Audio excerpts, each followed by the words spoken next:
오늘은 주님의 탄생을 기념하는 성탄절입니다. 성탄절을 맞이해서 성탄의 기쁨이 여러분과 여러분의 가정에 충만하기를 기원합니다.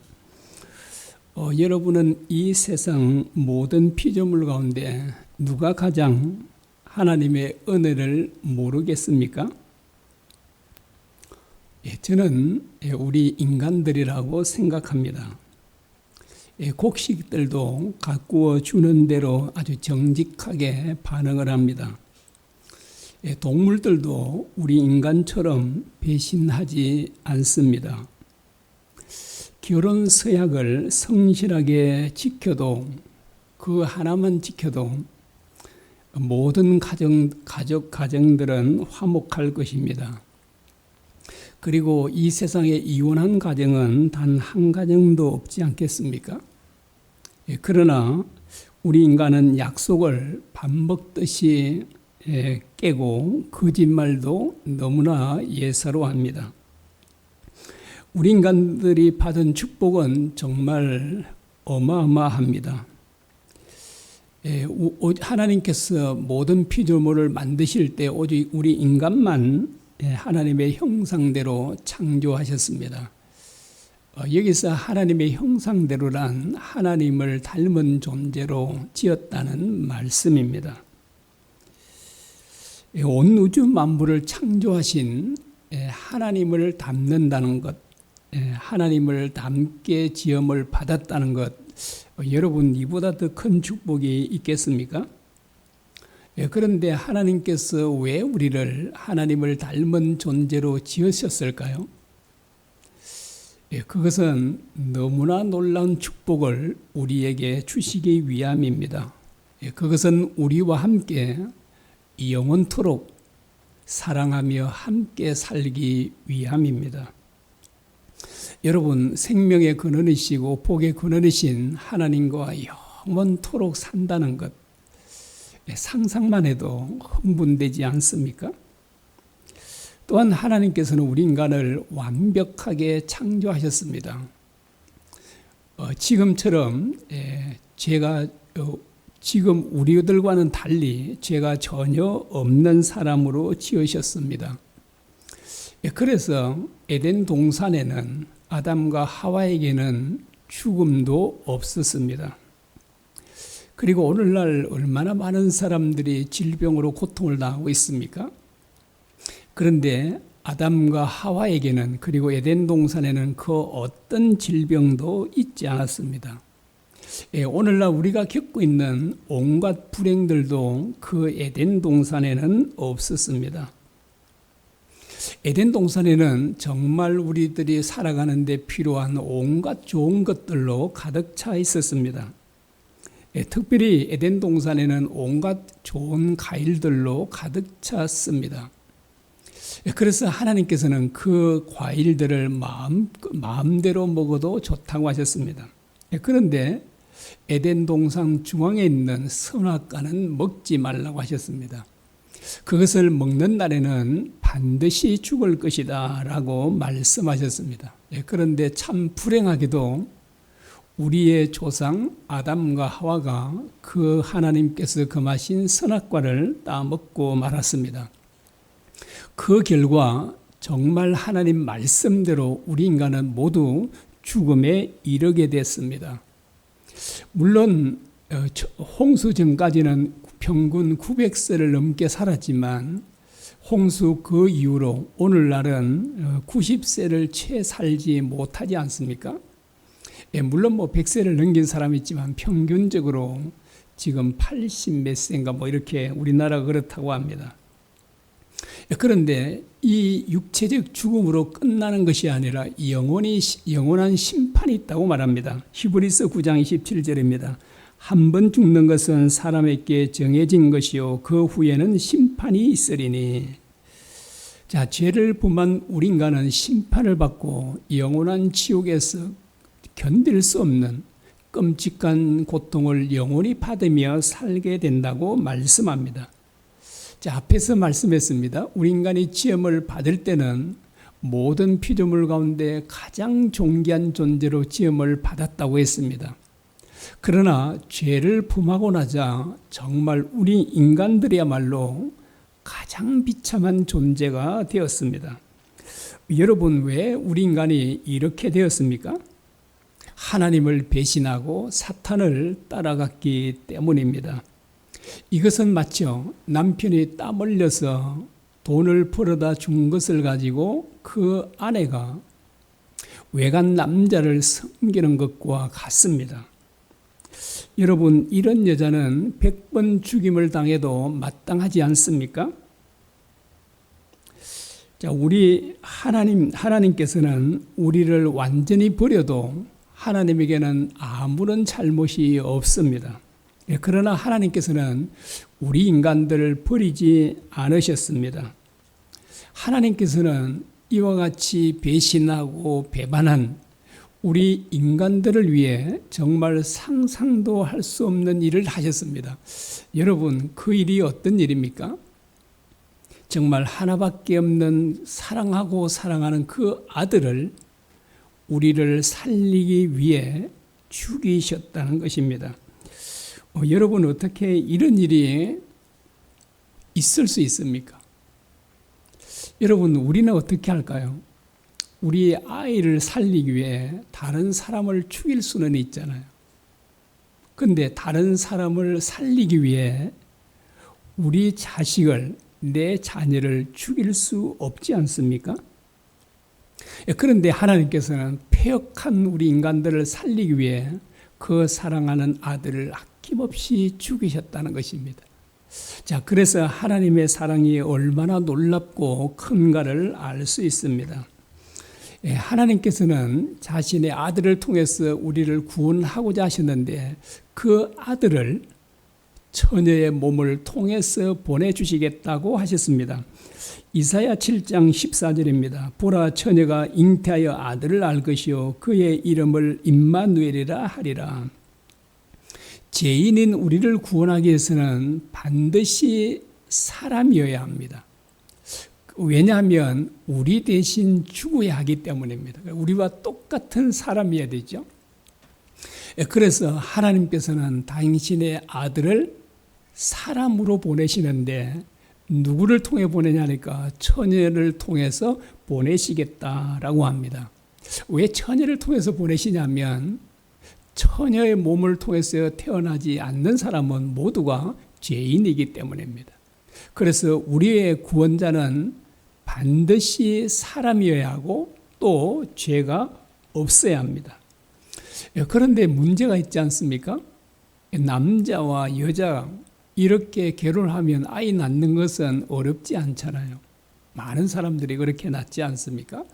그런데 처녀 혼자 아이를 낳는 것은 불가능한 일이잖아요.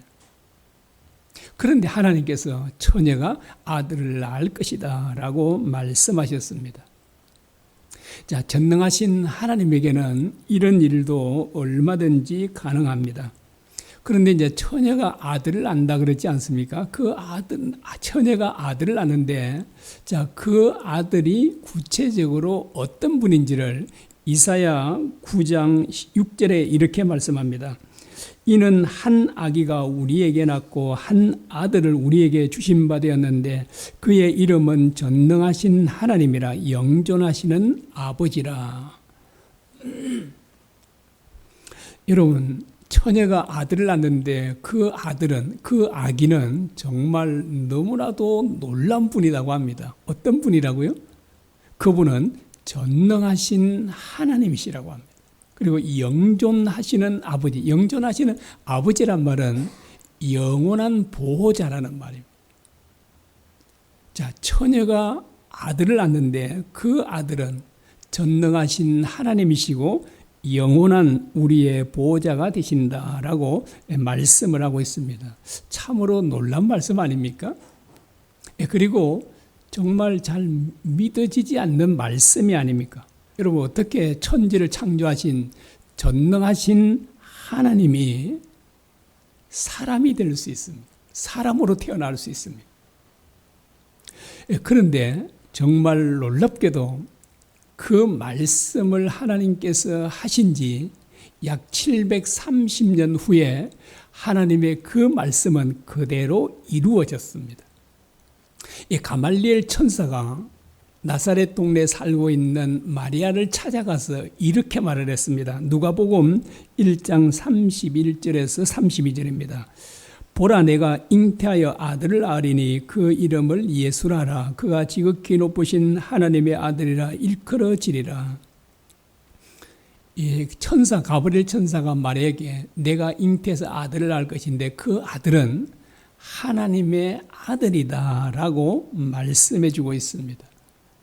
자, 그러자 마리아는 의문이 생기지 않겠습니까? 질문이 있습니다. 나는 처녀인데 어떻게 이런 일이 내게 일어날 수 있다는 말입니까? 라고. 여러분, 이 질문은 당연하잖아요. 나 처녀인데, 사내도 알지 못하는 처녀인데 어떻게 내가 잉태를 하고 아들을 낳을 수 있단 말입니까? 그것도 누구를 낳는다고요? 하나님을 낳는다니. 이게 참 정말 말이 안 되지 않습니까? 그러자 천사가 뭐라고 했을까요? 하나님의 능력은 불가능한 일이 없다라고 합니다. 자, 그러자 마리아가 그 말씀을 그대로 받아들입니다. 주의 여종에게 그 말씀이 이루어지기를 원합니다 라고 합니다. 정말 천사의 말대로 마리아가 잉태를 하게 됐고 약 10개월 후에 아들을 낳았는데 그 이름을 예수라고 지었습니다. 자, 하나님께서 이사야 선지자를 통해서 처녀가 아들을 낳으면 그 아들은 누구라고요? 하나님이라고 했습니다. 그리고 자, 가브리엘 천사가 와서는 뭐라고 했죠? 네가 아들을 낳으면 그 아들은 하나님의 아들. 하나님의 아들은 말은 하나님이라는 말이잖아요. 자, 예수님은 우리와 똑같은 사람의 모습을 가지고 오셨지만 그분은 너무나도 분명하게 하나님이시라고 합니다. 구약 성경에도 그것을 증거하고 신약 성경에서도 그것을 증거하고 있습니다. 그리고 요한복음 1장 1절에서 3절에 예수님을 이렇게 소개를 하고 있습니다.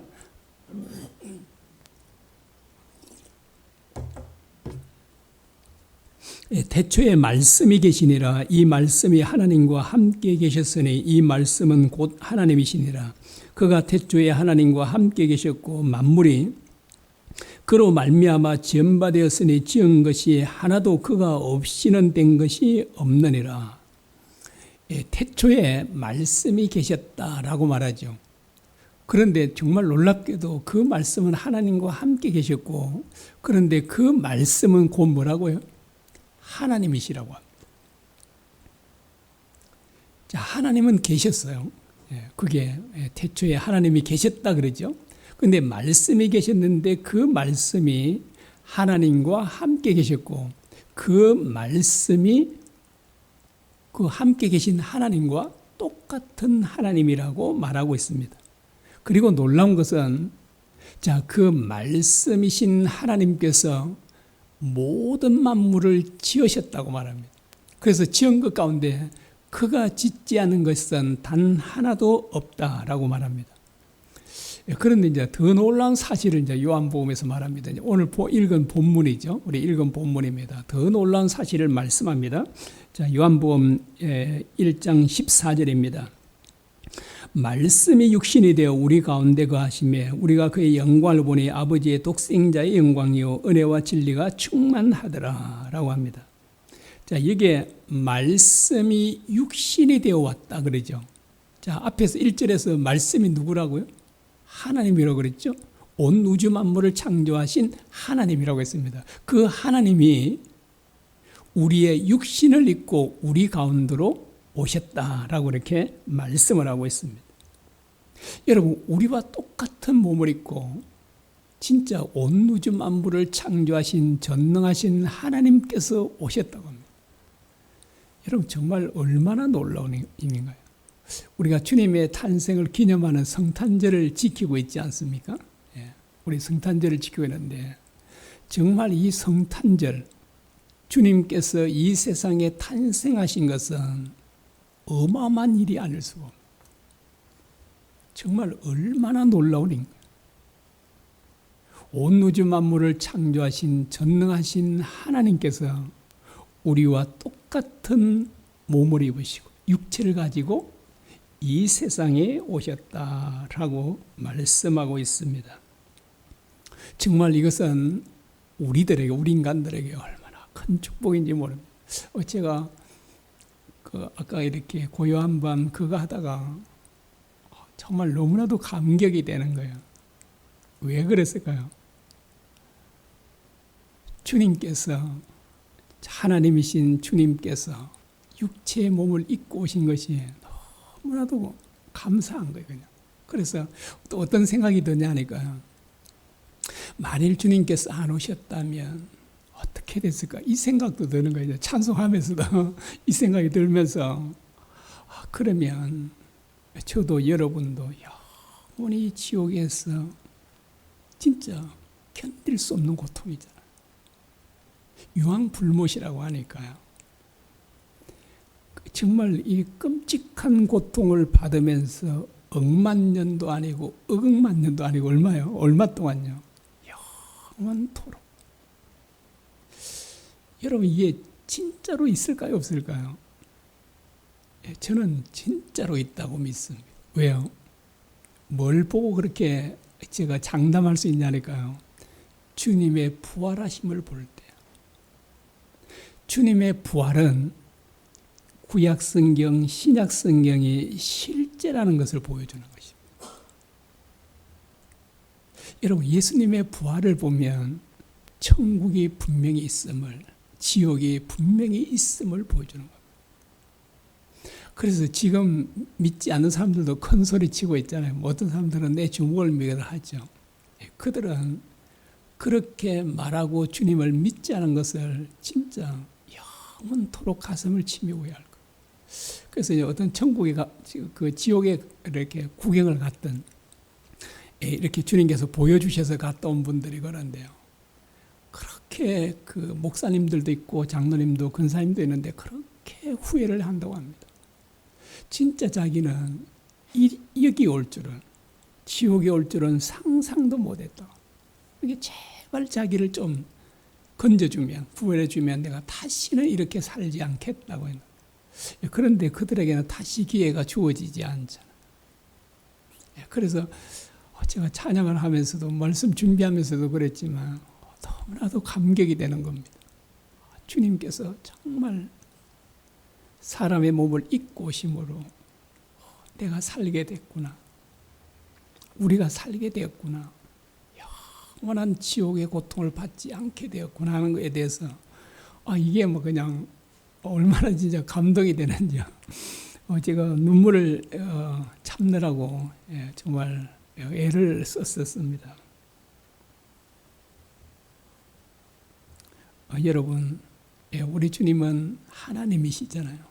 얼마나 존귀하신 분입니까? 얼마나 높으신 분입니까? 그런 분이 왜 비천한 우리 인간의 몸을 입고 오셨죠?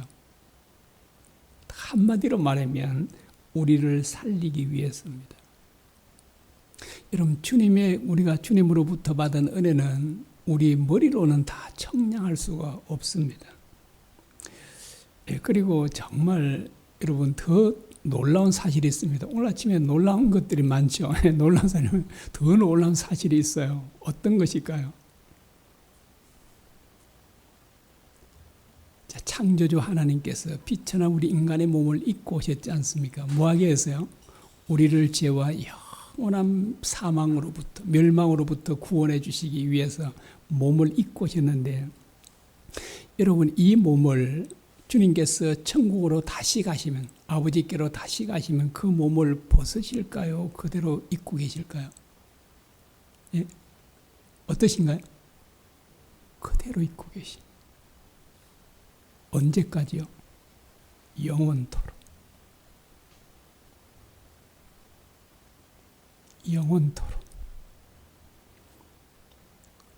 여러분, 어떻게 이렇게 할 수가 있을까? 하나님이신데 어떻게 우리와 똑같은 육체를 영원토록 입고 계실 수 있습니다. 벗지 않으시고. 여러분, 우리는 정말 어마어마한 축복을 받은 사람들입니다. 여러분, 주님께서 우리를 위해 희생한 그 희생은 우리가 우리 머리로는 다 청량할 수가 없는 것입니다. 정말 우리의 상상을 초월합니다. 여러분들에게 한번 질문해 보겠습니다. 제가 질문을 잘하잖아요. 자, 여러분은 죽어가는 지렁이를 살리기 위해 지렁이가 될 수 있겠습니까? 아니면 죽어가는 뱀이 있는데 그 뱀을 살리기 위해 뱀이 될 수 있겠습니까? 여러분, 우리는 뱀이나 지렁이는 우리는 똑같은 피조물이에요. 여러분, 이게 창조주와 피조물은 이거 뭐 하늘과 땅 차이보다 더 크지만 지렁이나 뱀은 그렇게 많이 차이 있지 않아요. 그들도 뭐 흙으로 지음받고 우리도 지음받고 이렇게. 그런데 우리는 하나님의 형상대로 존귀하게 지음을 받았잖아요. 그런데 우리는 타락해서 쓸모없는 인간이 됐잖아요. 그런데도 우리는 여전히 뭐예요?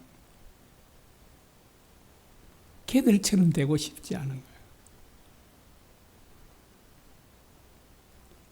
죽어가는 지렁이를 위해서 내가 그처럼 되고 싶지 않아요. 저 역시. 뱀이 죽어간다? 이러면 뭐 죽이지요, 그냥. 그냥. 예, 살리려고 내가 뱀이 되고 싶지 않습니다. 근데 주님께서는 창조주시잖아요. 진짜 온 우주 만물을 창조하신 만물의 주인이시고 만왕의 왕이신 주님께서 비천한 우리 인간의 몸을 입으셨다는 거죠. 여러분, 이 은혜를 우리가 어떻게 다 이렇게 우리가 헤아릴 수 있겠습니까? 그래서 제가 준비하면서 제가 그것도 이제 여기 써놨는데요. 만일 우리가 주님의 그 큰 은혜를 온전히 다 깨닫게 된다면, 여러분, 우리가 어떻게 될 것 같아요? 주님께서 하나님 아버지께서 우리에게 베풀어 준 은혜를 온전히 다 깨달으면 어떻게 될까 한데, 하여튼 제 짧은 생각에는 이런 생각이에요. 저는 가슴이 터져서 못 살 것 같아요. 안 그럴까요? 어떻게 그 어마어마한 사랑을, 그 은혜를 깨닫고 내가 어찌 그냥 내 가슴이 터지지 않을까? 그래서 하나님께서 내 가슴이 터지지 않도록 조금만 깨닫도록 만분의 1 이렇게만 깨닫도록 하시는 것이 아닐까라고 하는 거예요. 진짜 우리가 하나님으로부터 우리가 받은 은혜, 주님으로부터 받은 은혜는 정말 이 말로 표현할 수가 없는 거예요. 그냥 표현은 막 엄청나게 어마어마하게 이 정도로 표현할 뿐입니다. 여러분, 전능하신 하나님이신 주님께서 우리 인간들에게 어떤 취급을 받으신지 아시죠? 여러분, 사람들이요, 주님을 신문할 때 이 눈을 가려놓고 그들의 뺨을 때리고 주님의 얼굴에 침을 뱉고요. 이 침을 뱉는다는 것은 굉장히 모욕을 준다는 말이거든요. 그러면서 그들이 이렇게 조롱을 합니다. 네가 선지자라면 누가 때린지를 알아맞혀봐라. 여러분, 주님께서 그 누가 때린지 몰랐을까요? 누가 침 뱉은 사람인지 몰랐을까요? 당연히 알겠죠. 여러분, 전능하신 하나님에게는 우리 인간, 피조물인 인간은요, 한 주먹거리도 안 되잖아요. 그런데도 그 온갖 조롱을 받으시고 모욕을 받으시면서도 주님께서는 끝까지 단 한마디 말이 없이 참으시고. 왜 그러셨죠? 우리를 살리기 위해서.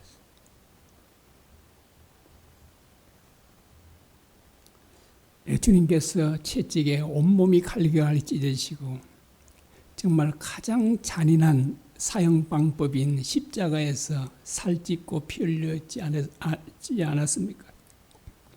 그뿐만 아니라 주님은 끔찍한 지옥의 고통을 고스란히 당하셨습니다. 주님께서 왜 그런 끔찍한 고통을 당하셨습니까? 우리를 영원한 지옥의 형벌로부터 구원해 주시기 위함입니다. 그런데요, 주님께서 우리를 단순히 죄와 영원한 멸망으로부터 지옥으로부터 건져주는 것이 궁극적인 목적이 아닙니다. 여러분, 어떤 게 목적일까요? 우리를 이렇게 죄와 사망으로부터 구원해 주신 목적이 있는데, 그것은 바로 주님을 닮은 사람으로 만드는 데 있습니다. 하나님께 우리 인간을 어떻게 만들으셨다고요? 하나님의 형상대로, 하나님을 닮은 존재로. 그래서 이 세상에서 하나님을 가장 완전하게 닮은 분이 계시죠. 누구예요? 예수 그리스도이십니다. 예수님은 정말 하나님께서 원래 창조하셨을 때 계획한, 정말 그야말로 완벽한 사람이셨습니다. 예수님이 그 인간을 만드시는 거예요. 그런 사람으로 우리를, 예수님 온전히 닮은 사람으로. 여러분, 이런 사람을 진짜 만드실 수 있을까요? 제가 보기에는 여러분들이 너무나도 형편없잖아요. 여러분만 그러나요? 저도요. 얼마나 우리가 허물과 죄악으로 가득 차 있나요? 얼마나 우리가 진짜 좀 야비하고 그렇잖아요. 우리 인간은요. 배신도 잘하고 약속도 잘 어기고. 이런 우리 인간이 진짜 예수님처럼 될 수 있을까요? 되죠. 그런 예수님처럼 그런 사람으로 만드시기 위해서 하나님 아버지께서 하나밖에 없는 아들을 죽이셨잖아요. 이거는 하나님의 강력한 의지예요. 반드시 그런 사람을 만드시겠다는 거죠. 만드실 겁니다. 여러분, 생각만 해도 우리가 진짜 나 같은 못난 사람이 예수님 그런 분과 같이 된다고? 이 참 말이 안 되는 거지만, 그러나 성경은 이것을 우리에게 말씀해 주고 있습니다. 여러분, 하나님 아버지께서 엄청난 대가를 지불하셨는데 우리를 만들다 마시겠습니까? 그렇게 하지 않잖아요. 우리를 반드시 그런 사람으로 만드실 겁니다. 여러분, 주님은 우리 인간의 몸을 입고 오실 뿐만 아니라 우리를 섬기셨습니다. 빌립보서 2장 6절에서 7절입니다. 그는 근본 하나님의 본체시나 하나님과 동등됨을 취할 것으로 여기지 아니하시고 오히려 자기를 비워 종의 형체를 가지사 사람들과 같이 되셨고, 주님은 하나님과 동등한 하나님이시지만, 동등한 하나님이시고 모든 만물의 주인이시잖아요. 그러므로 주님은 모든 만물들로부터, 또 특별히 우리 인간들로부터 섬김을 받아야 될 분이시지 않습니까? 그러나 주님께서는 어떻게 하셨다고요? 자기를 철저히 낮추어서 우리를 섬기셨다라고 합니다. 여러분, 주님께서 어떤 사람도 섬기는지 아시죠? 그 당시에 사람들로부터 멸시천대를 받는, 사람 취급을 받지 못하는 세리와 창기들까지 섬기셨습니다. 그런데 주님의 그 섬김은 정말 엄청난 사람들을 변화시켰습니다. 여러분, 세리와 창기들을 세 사람으로 만들었습니다. 그 대표적인 사람이 두 사람 꼽으라고 하면 마태와 삭개오입니다. 정말 주님의 그 섬김이 얼마나 놀라운가를 보여주고 있지 않습니까? 여러분, 주님은 높으신 분이라 그랬습니다. 그런데 그런 분이 정말 비천하고 비천한 우리 인간들을 섬기셨다면 우리가 섬기지 못할 사람이 있을까요? 여러분, 아무리 흉악한 죄인이라도, 평생을 사람을 괴롭힌 정가자라도 우리는 그들을 멸시할 수 없습니다. 그들을 비판하거나 그들을 욕할 수 없습니다. 왜냐하면 우리도 지옥에 가야 할 흉악한 죄인들이었기 때문입니다. 여러분, 우리는 그 어떤 사람도 욕할 수 없어요. 어떤 죄를 지었든 사람을 수십 명을 죽였던, 정말 어린아이를 성폭행했던 정말 짐승 같은 사람이라도 우리는 그들을 욕할 수가 없는 것이죠. 왜요? 우리도 마찬가지로 마땅히 지옥 갈 흉악한 죄인들이었기 때문입니다. 그런데 이런 죄인들을요, 주님께서 오셔서 섬겨주셨습니다. 그리고 우리 대신 죽으셨습니다. 여러분, 이런 엄청난 은혜를 받은 우리는 어떻게 살아가야 될까요? 여러분, 가장 먼저 가장 가까운 우리 가족들을 섬겨야 되는 겁니다. 빌립보서 2장 5절에 이렇게 말씀합니다. 너희 안에 이 마음을 품으라 곧 그리스도 예수의 마음이니 라고 합니다. 정말 우리는 주님의 마음으로 가족들을 바라보고 그들을 섬겨야 되는 것입니다. 그 이제 어젠가 그때도 말했고 그 앞에서부터 이제 제 마음에 제가 제 아내가 있고 하지만 그 아내를 주님처럼 섬겨야지 이런 마음을 제 마음에 이제 주신 거예요. 그런데 이게 그 말을 하고 싶지 않았습니다. 왜 그럴까요?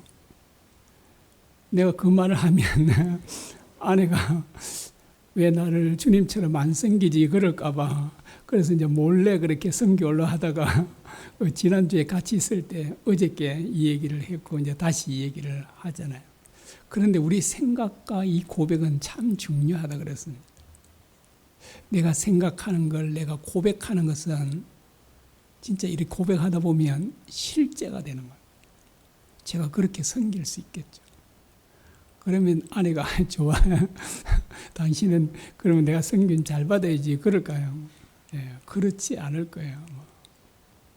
또 이것도 내가 말해주는 거예요. 어떻게 하냐. 예. 여러분 정말 주님의 마음으로 너희 안에 이 마음을 품으라 곧 그리스도 예수의 마음이다 그러잖아요. 진짜 주님의 마음으로 가족들을 바라보는 겁니다. 그러면 우리도 주님처럼 사랑으로 섬길 수 있습니다.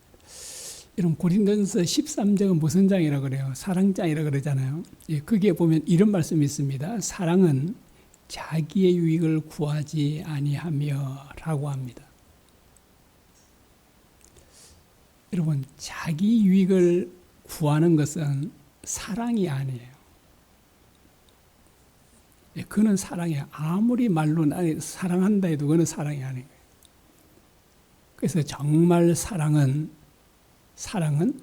상대방의 유익을 구해주는 겁니다. 예, 그래서 이제 저도 아내의 유익을 구해주려고 합니다. 여러분도 그 삶을 살아야 되지 않겠습니까? 여러분 서로 자기 유익을 구하려고 하는 것은 어때요? 이 세상과 같이 지옥같이 되잖아요. 지옥에 가는 사람들은 다 그렇다고 합니다. 그런데 천국에서는요, 전부 다 상대방의 유익을 구해준다고 그래요.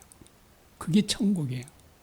여러분의 가정이 천국을 만들고 싶지 않습니까? 어떻게 하면 만들 수 있을까요? 예, 남편은 아내 유익을 구해주고, 아내는 남편의 유익을 구해주고, 부모는 자식의 유익을 구하고, 자식은 부모의 유익을 구해주고, 자기를 위해 살지 않고. 그러면 반드시 천국이 됩니다. 사람들은 천국을 원하지만 그렇게 살지는 않으려고 그러잖아요. 예, 그래서 여러분 오늘 아침에 우리가 주님의 탄생을 기념하는 성탄절을 우리가 맞이해서 함께 예배하고 있지 않습니까? 여러분 예수님이 어떻게 하셨다고요? 자신의 유익을 위해서 오셨습니까? 그렇지 않습니다. 전적으로 우리 유익을 위해서. 그러면 주님은 망하셨을까요? 아니요. 빌립보스 그 2장에 보면 하나님께서 그 가장 낮아지신 예수님을 모든 이름 위에 뛰어난 이름을 주셔 높여주셨다고 합니다. 그래서 다른 사람을, 가족들을 섬기는 사람이 바보가 되는 게 아니라 그 사람이 참 지혜로운 사람이 되는 것입니다. 그래서 우리는 정말 자신을 낮추어서 모든 사람들을 섬겨주는 사람이 되면 우리가 주님 나라에서 우리는 가장 높은 사람이 될 것입니다. 예, 오늘 또 이 아침에 우리 부활이 아니죠. 예, 성탄의 아침을 맞이해서 정말 주님의 마음을 가지고 우리 가족들을 또 옆에 있는 사람들을 바라볼 수 있기를 바랍니다.